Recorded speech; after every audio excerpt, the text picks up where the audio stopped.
We have a silsila running on Madani channel as well, called Madani Inqilab.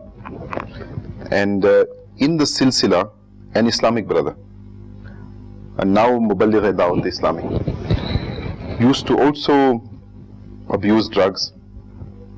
And not only did he abuse drugs, but he also used to sell and manufacture drugs. And this Islamic brother was so involved in the network of drug manufacturing, drug peddling, that he couldn't come out of this bad company, this evil company. And from one sin it led to another, to another, to another. It was like spiraling downwards. And at the end he could see no return. This Islamic brother was, they could through bribery buy themselves out of court cases. But just coming back to the point that this Islamic brother, he says that he used to take drugs, he used to sell drugs, and he couldn't get out of this bad company, and he could see no way out. And one day a Muballigh DawateIslami came knocking at his door, doing neki ki dawat, ilaqai dora. And this Islamic brother invited him for the weekly ijtima of DawateIslami.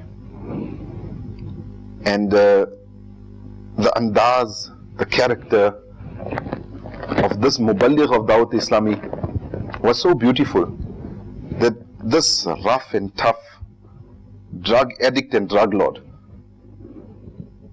he felt a little bit of softness for this Muballigh. So he didn't want to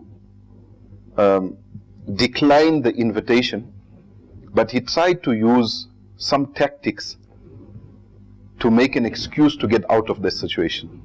So he told him, no, I don't have any transport, and if you want me to come, you need to arrange transport for me. I can't come to this ijtima. Very roughly he spoke, but he didn't have the heart just to say, no, I don't want to come, because of the andaz, the character of this Muballigh of DawateIslam. Eventually, when this Islamic brother offered to pick him up and take him to the ijtima, at the ijtima he heard the Bayan of Muballigh DawateIslami, and a lot of evil thoughts that were in his mind at that time, during the Bayan they were getting clarified, they were getting cleared up. And thereafter, another Islamic brother invited him for Madani Qafila. Subhanallah, mashallah. This Islamic brother, first time now he is hearing of Madani Qafila. So he said, no, I can't attend Madani Qafila. But the Islamic brother who invited him for Madani Qafila took his name down, took his telephone number down.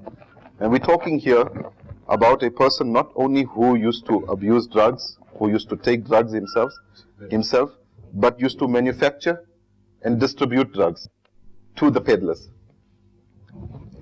So Muballigh DawateIslami kept in touch with this so-called drug addict. And after the first phone call, he refused. The second phone call Muballigh DawateIslami made, he refused to go for Madani Qafila.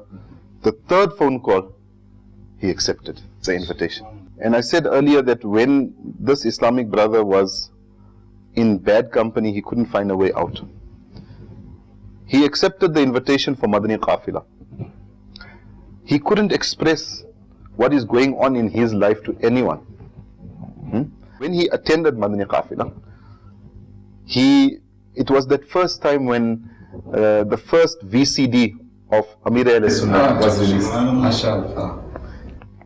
When he made the ziyarat of Amir al-Sunnat, and during that Madani Qafila, whilst the dua was going on, tears started rolling down. This Islamic brother, after seeing the VCD of Baba Jan of Amir al-Sunnat and making dua, whilst dua is happening, tears are starting to roll down his down his cheeks. And when he was in that life of drug abuse, he was even shot at. He even got bullets lodged in his body. But that didn't bring tears to him. This environment that he is now in, that brought tears to his eyes. This Madani revolution you're talking about. This is a Madani revolution that brought a change in his life. On that day, during that Madani Qafila, first Ijtima he attended, first Madani Qafila he attended. During the Madani Qafila, he told Amir Qafila, I am ready to wear Amama Sharif. Amir Qafila arranged for Amama Sharif, put it on his head. 7 years later, that Amama Sharif has not left his head. Subhanallah, Subhanallah.